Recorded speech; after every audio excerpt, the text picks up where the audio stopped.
Hi, everyone, and welcome to another episode of Watching Mental Health. And I am so excited today because I get to speak with somebody who is so brave and her story is so powerful. And I'm just so excited to be able to bring on someone who's going to talk a little bit more about her own journey, not as a professional, but as someone with lived experience, which I think is what we all are and what we need more of. And so I'm going to give you a quick introduction and then I'll bring her on. And her name is Petra Clark. And she began her transformative mental health journey in 2016, turning to a personal blog as a lifeline for expressing what has long been suppressed, which I think is amazing. Determined to find healing beyond the conventional methods, she discovered profound solace at a retreat for adult survivors of childhood sexual abuse, organized by Sapria, I believe is how you pronounce it. And it's a nonprofit dedicated to preventing and healing from sexual abuse. And today, Petra is a passionate advocate. And she uses her lived experience to empower others to feel seen and understood. I see this firsthand and I follow her regularly and all of the amazing things that she does as a volunteer national speaker for RAIN and a skilled graphic and web designer. Petra is on a mission to create meaningful change in her community and by sharing her powerful story. And she does that both, like I said, in her community and online. And I'm just really excited to bring on Petra to the show. So welcome to the show, Petra Clark. Hi, Katie. Thank you. Thank you for having me. I'm like so excited, nervous, all the feels. I love it. And thank you so much for being here and being willing to be open and vulnerable. It's hard. And I acknowledge your bravery in that. And I just think that your story is really powerful and we need people telling their stories. And so before I get any further, I just want to ask you, tell me who you are in your own words. Well, thank you for having me. The first instinct is to always start with my title, my role, in my career. But that's not who I am. It's what I do. I love it, but it's not who I am. So I've had to learn to kind of separate that. So I guess I want to start out with who I am to the core of me. I'm the daughter of an amazing foster mother. Her name was Patricia Ann Bordner. And I was one out of over 200 children that she helped raise as a single parent. So I proudly say that I am a ripple effect of the love and all the hard work that she poured into me. I would say, obviously, I'm an advocate in my own way by telling my own story. And I am very deeply passionate about ending the stigma on mental health. And I say mental health instead of mental illness, not because I'm uncomfortable with the word illness, but because everybody, I believe, needs to have mental health. And whether you have an official diagnosis, an unofficial diagnosis, or just a person trying to get through everyday challenges, we all struggle the same. It's pain, it's emotional, but it just looks different for everybody. So I would say also, obviously I'm a creative who I believe I'm working through channeling my art in supporting mental health awareness. Yeah, I think that's great. And I think that you've been able to really apply your skill to a modern world, right? With being able to do things graphically, being able to channel your art artistically through various forms of art. And I think that that's really beautiful to see. And I love what you say about how it's, we like to call it mental health and not mental illness. I'm of the same mindset.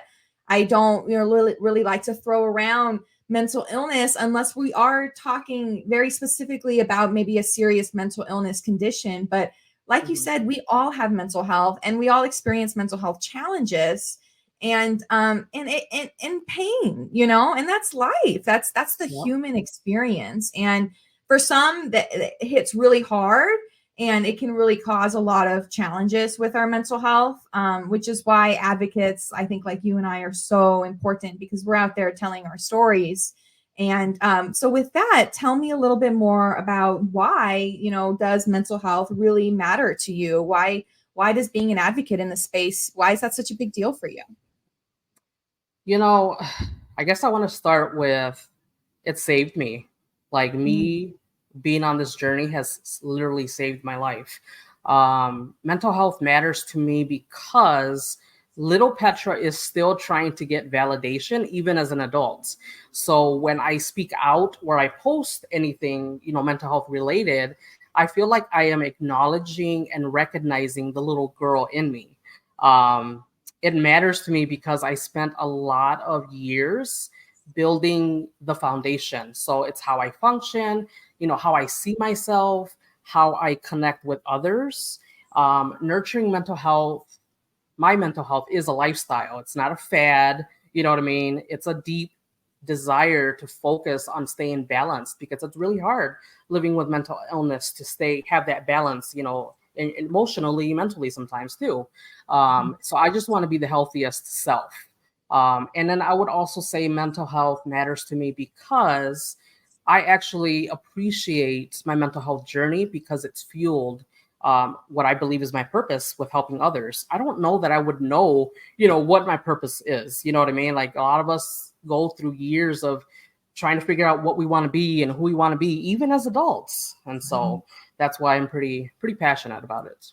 Yeah, absolutely. And I really just love that you touched on your little girl. I feel like I'm always acknowledging my little girl. And so you acknowledging your little girl was acknowledgement for mine as well. And so I think that's beautiful. And I do the same thing where I'm always kind of thinking and acknowledging her, giving her, I think, and the same with you, giving her what she needed so long ago and making sure to try and continue to give it by taking care of our own mental health and then speaking out on it for others, especially for others who are still struggling and maybe don't have that voice yet themselves.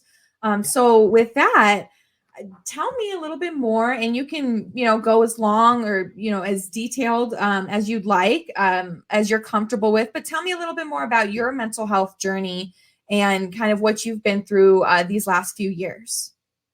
Yeah, thank you. It's funny you say about the little girl thing because I have literally gone to like Goodwill and like bought me a little purse and like just those little things. It's like I didn't get to do some of that, as a very young girl. So that I mean it seems like childish sometimes, but I've learned to tap into it, be like, no, it's not childish. It's literally part of my growth. And if I have to do it at my older adult self, so be it. Exactly. So yeah, about my mental health. That saying, the good, the bad, the ugly. My life started out the ugly, the bad, and now I feel like I'm in a good stage in my life. Not perfect, but good. I experienced multiple traumas from physical, emotional, sexual abuse, even to homelessness, and placing my youngest son for adoption. Um, at that time, I was very young. I was, 18, 19, 20, when I had my first son and then I had my youngest son. And I couldn't care for two children. Like I didn't have the financial, stability. Obviously, I was raised in a foster home. I didn't have mom, dad, cousins, uncles, I didn't have any of that. I mean, absolutely, I had my foster mom, but when I grew out of the foster care system, she was still, trying to help other children still. So I didn't want to rely on her. So at that time, I don't feel like I had the support because I didn't reach out for the support. And so I literally barely was making it week to week. Like that went on for years. I was a single parent. Now I'm not, thank gosh, but I was a single parent at a very young age, and I was able to raise my oldest son.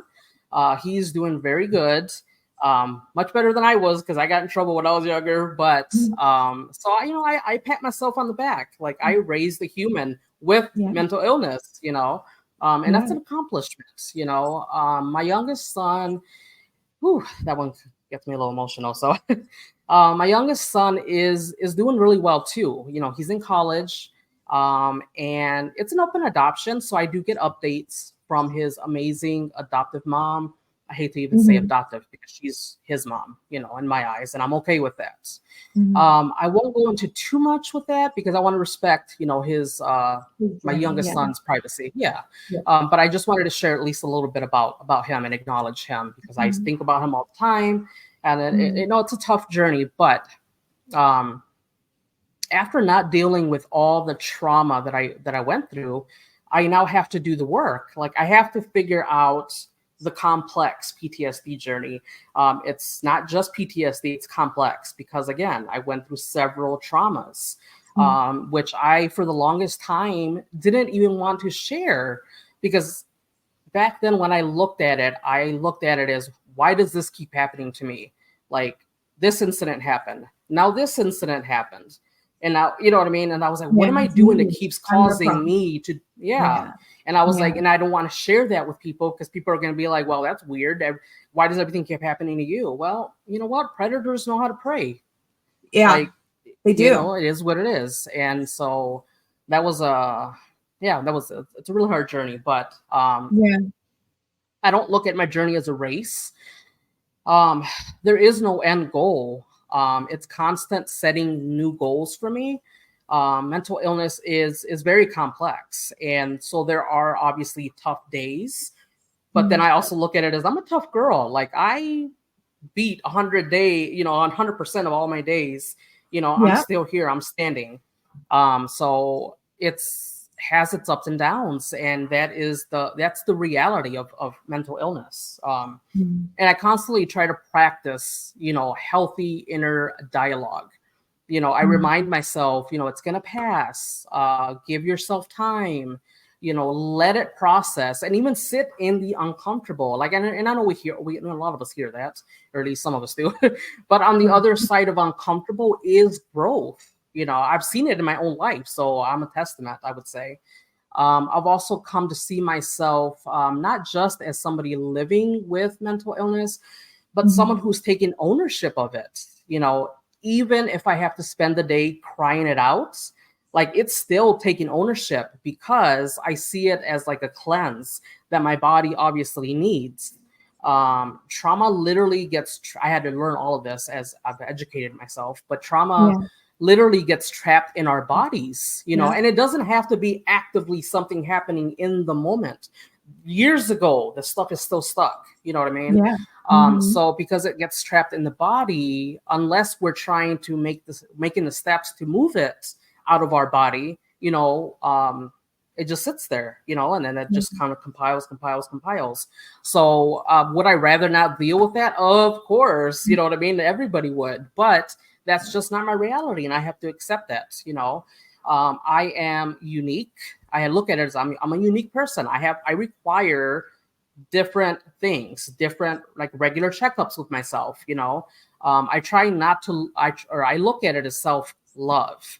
Acts of love and constant pouring into myself, just like my foster mom did all my life. She poured into me, and now hopefully I can pour into others by being honest, being open, and being vulnerable and telling my story, which I was very nervous, coming on here. I've done this a couple times, but every time I do it more and more, it just gets a little bit easier. So a little bit easier. That's right. Absolutely. And your story, I think, is powerful and relatable, right? It shows that things aren't perfect, and that's okay. Life isn't going to be perfect, and it's, bad things are going to happen, and you can't change those things, but what you can do is you can move forward in your new reality. I love that you mentioned that this is a continuous process, that you're always giving yourself self-love, that you're going to go to the store and pick up that little purse on a day when your little girl is really screaming for some help inside. And I think that's beautiful, that ability to pay attention to ourselves. And so I just think it's so important for us to recognize that it's not a one and done. You can't just fix your mental health and move on. And that's just not how it works. But I think what's really amazing about your story is that you've broken, I think, probably a familial cycle. You broke the cycle, whatever that cycle was, and you're in a position now where the people that you love are in a better place than where you were when you were a little girl. And that is so hard to do. Like, it's my mom broke the cycle, and it's hard when you're that person, because you really take most of the pain, but you do it for the ones that you love. And so I just want to acknowledge that, that you're very strong for being able to face the journey every day, which is really what it needs to be. And so with that, tell me more about what was a defining moment in this journey that helped you to find that piece of recovery, or that piece of hope that you probably really needed, and to know that it's going to be okay, even if it's not okay right now. I would probably say my children. Like at that time, that's really all I had. I had, even though I had to place my youngest son for adoption, like I still had children. Just because I placed him for adoption didn't mean that I didn't care, that I didn't have purpose still. And so I guess probably like looking at my son, obviously the one I was in my home, and looking at him and being like, I can't imagine putting him through any of the pain, that I went through. And that was my hope. Like, okay, I need to make better decisions. I need to do better. It was little things like, I don't want to smoke around him. I used to smoke a little bit. I don't want to smoke around him. I don't want to drink around him. I was very conscious of stuff like that. And so I think just wanting to be better and do better. And honestly, I know that comes from my foster mom. Like, she instilled that in me. If I didn't have that, I don't know what kind of person I would be today.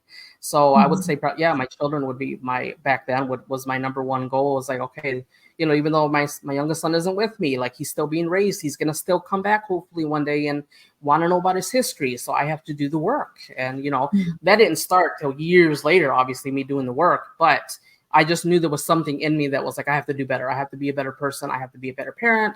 Even touching a little bit on, my son, my oldest son, I apologize to him. Like, I literally will, every time we have a conversation, if something just pops in my head, I'm like, you know what? I'm sorry that I did that. Cause I wasn't perfect. Nobody is, I yelled, I got on him about little stuff because I was trying to survive.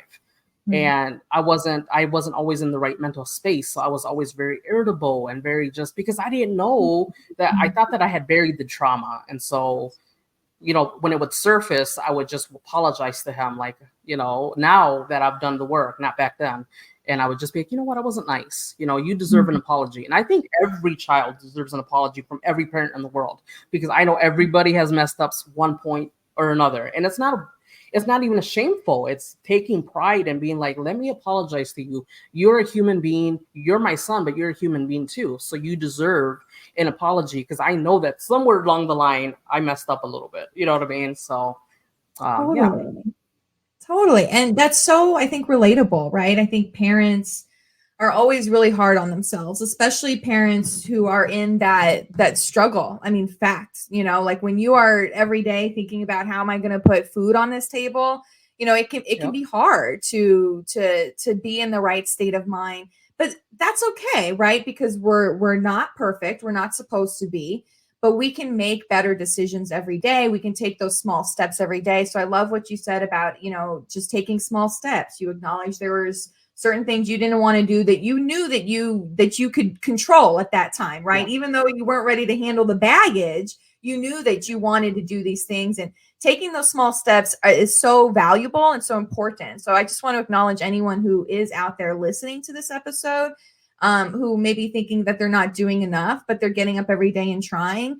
Then you are. The fact that you are just getting up every day and trying is what it means that you're doing enough. And I think it's important to give our children acknowledgement and apologize for past grievances, because we're not perfect and we're not supposed to be. And it's good for our children to see that, Yep. Absolutely. Yeah. Absolutely. So what does treatment, what does self-care, what does it look like to you? How does recovery, what does that look like to you? So for me, treatment is holistic. That's my first go-to. I'm trying to be as natural as possible. If I have to get to a point where I have to take a medication, that's a different story. But I have tried medication before. It didn't work for me. So I am my treatment looks like more holistic and individualized. I try really hard not to look at others and see, of course, sorry about that. No, you're Ambulances fine. went by. I try not to look at others' journey and their path, because what works for one person does not work for another person. That is Yeah. facts. Yeah. So it's not just about medication and therapy. For me, it also is about doing, like I said before, doing the work, self-care. I know we hear that all the time, but it's true. We have to love on ourselves. And then Mhm. obviously, because I'm a creativity, and then connecting with my new community. I'm new here. I'm not from Vegas, but a lot of people who may be watching may not know. But my family and I literally moved from the Midwest to beautiful Las Vegas. And even though I didn't understand at the time, I now realize it was all part of a bigger purpose. Like, I truly believe that. I always felt like I didn't belong in the Midwest, even though I was thankful that my foster mom raised me. I Mhm. never felt at home. Like, there was something Yes. about the Midwest and the cold, the dark. Obviously dealing with seasonal affective disorder was my other issue. Okay. But Yep. also, treatment is an ongoing process. It requires self-awareness, because there are times when I need movement, and so that could be yoga. There are times when I just need stillness. That could just be me going to the park by myself, and I have to listen to my body and what it's saying. Like, your body speaks to you. If you do the work, you start to understand your body's like what it's telling you. So I believe in blending professional care with personal practices. So that aligns with who I am as a creative person, and then somebody healing from trauma. So I say healing because I don't know if there is such thing as healed, in the sense that when my recovery is complete and I'm like, oh, yep, I did it, I'm done. You know what I mean? I Right. hope that makes sense. No, it's and I think we touched on it earlier, right? It's an everyday journey. It's a journey that never ends. Your healing journey. I think that we should all be on a healing journey, no matter what grievances or traumas we've had. It's important to all be on a self love journey, Mhm. and I really like that you combine those professional with those holistic, and just listening to your body is so key, because like you said, just treatment it's so different for everyone. And Mhm. I'm not here to judge what works for one person and not for another. But I think it's valuable to see, that hey, anything, can work if you give it a try and you keep going and you keep working Yeah. at it, you'll find something. And it seems like that's what you've Mhm. done. Yes, absolutely. I'm thankful, very thankful. And it's probably So, taking years, right? So I mean, and I think absolutely. happiness, that takes years too. So tell me more. What does happiness look like to you now? I know you said things aren't perfect because they're not supposed to be, but they're good Yeah, now. And so it feels yeah. like you're in a better place, but you're still searching. You're still on your journey. Is that how it is? Yeah, I mean, my routine, I guess you could say, self-care is crucial for me. Loving on yourself is, because I didn't get that. I didn't really, I mean, yes, my foster mom did an amazing job, when I got into her foster care home, into her home at the age of 10. But up until then, I had a lot of trauma, so I didn't get that love. So I missed years, you know what I mean, of that trauma. And I don't even think I think my counselor explained it to me that I didn't start growing until I got put in foster care. So, like, I'm 44, but technically I'm 34. Like, and now I used to look at myself as like immature, not immature. I don't want to use the word Right. immature. I don't know if that's the right word, but in a But I sense, understand. Yeah. You felt like yeah, a I kid felt that. almost. Yeah. Yes, yes. Hmm. I'm like, Yes. everyone else is over here. They look good and professional, and they sound good, and they Doing all these things. vocalize everything. Yeah, and I'm just me, a I'm like, little girl in the corner. yeah, yep, yep. But then I look at it different. I'm like, you know what? I'm 34, not 44. So now I can actually say that I'm mentally 34. Yeah, I'm okay with that. So Great. yeah, yeah, So, I mean, do you think that trauma is something that you mentioned before that lives in your body? So, do you think that yeah. trauma is something that will always kind of be with you, that you're always going to be kind of managing complex PTSD, or do you think that with time maybe you've gotten rid of some of it, but you'll never get rid of all of it. So tell me more about your thoughts on, is it something that you can overcome trauma? You know,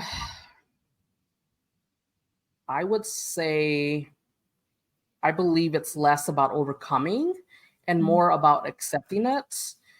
Because what if you don't actually, overcome, the word overcome it, and then you're Mhm. just constantly miserable in a sense because you Right. have this this unachievable goal. So I try to look at it as accepting it. Mental health challenges are going to happen. Um, they don't define me. I work really hard at having self-compassion as part of acceptance. It's about embracing all the pieces of who I am. That includes the difficult ones. I don't believe in overcoming because it's the trauma has messed up the connections in our brain, and then our brain has disconnected from the body, right?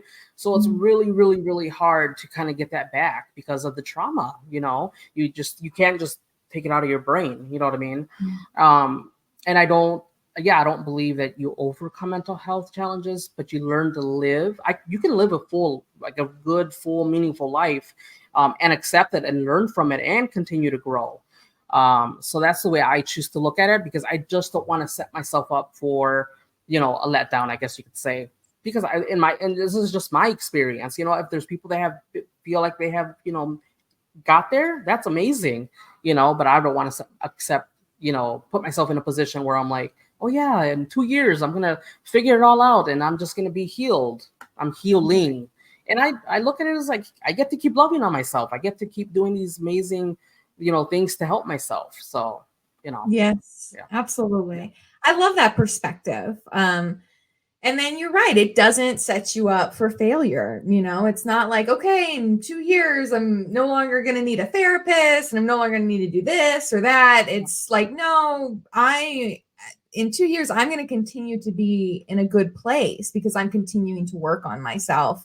And whether or not I have trauma or anxiety, that may or may not be there, but I'm still me. And so I think that's just a beautiful perspective.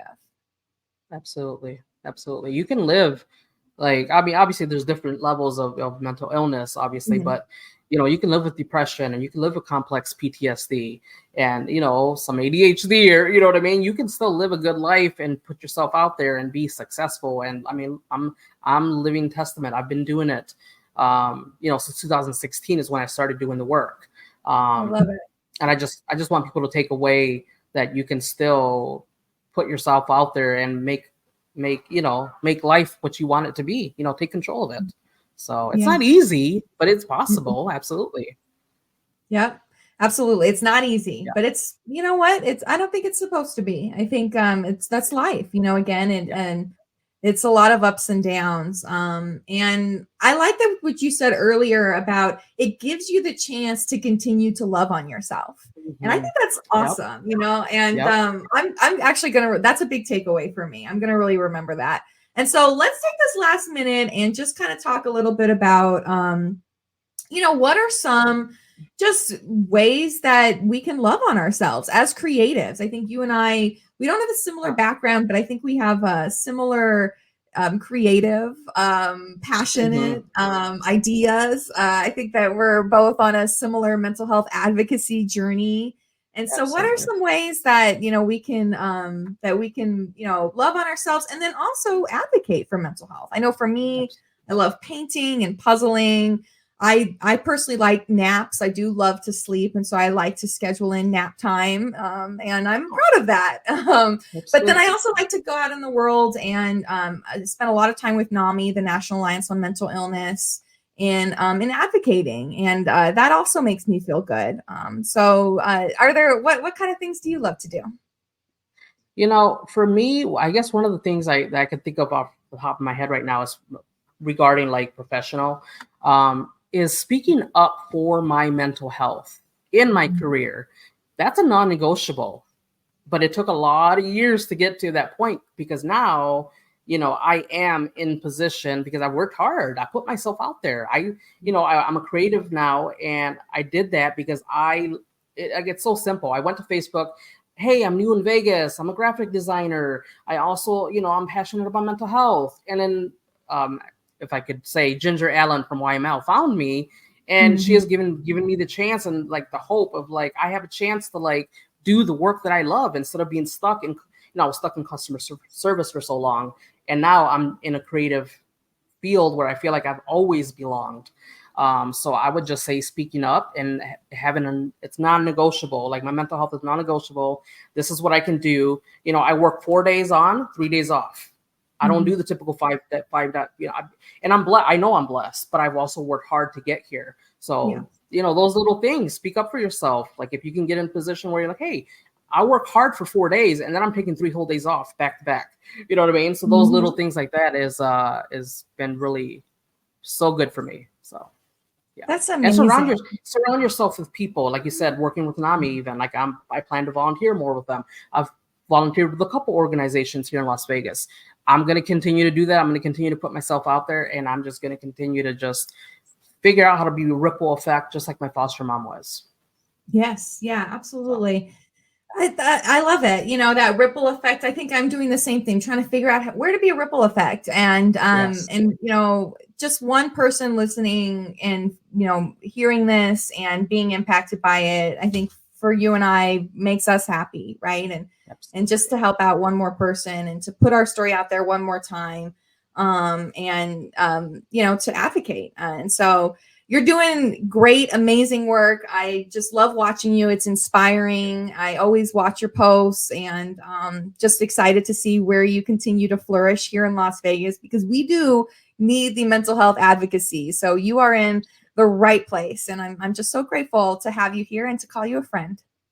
Oh, thank you so much, Katie. I appreciate it. This has been a wonderful conversation. I was nervous for no reason. Everybody just keep putting yourself out there. Keep doing the work on yourself. Like you can find that community if you just know exactly the type of people you're looking for, So absolutely. Yeah, Thank you so much.